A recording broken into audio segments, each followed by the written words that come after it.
There's a reason why so few drugs are recommended during pregnancy, and it's not because we have great evidence they cause harm. No, it's because with the exception of certain drugs that were specifically designed for pregnant women are almost always excluded from clinical trials of new agents. So if we're looking for signals of harm, we need to use observational data, and that means adjustment. We have a great example of this in an article appearing in the Journal of the American Medical Association. Harvard researchers used the very large Extract Medicaid database, which includes about 4 million pregnant women, to evaluate the association between antidepressant use and persistent pulmonary hypertension of the newborn. PPHN is a very rare but highly morbid condition whereby the fetal circulation persists after birth, which leads to hypoxia, respiratory failure, and in about 10% of cases, death.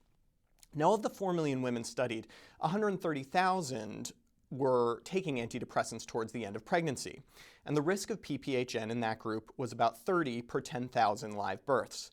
Compare that to 20 per 10,000 live births in the women not taking antidepressants. Case closed?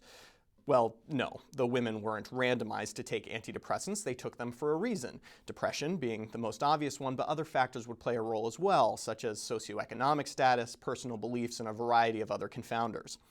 After adjustment for a slew of such confounders, the researchers found that there was no association between antidepressant use and PPHN.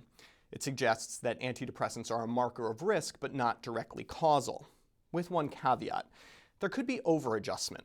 Now, overadjustment occurs when you adjust for a factor that lies on the causal pathway between the exposure and outcome of interest. For example, let's say that antidepressants increased the risk of premature birth, and premature birth increased the risk of PPHN.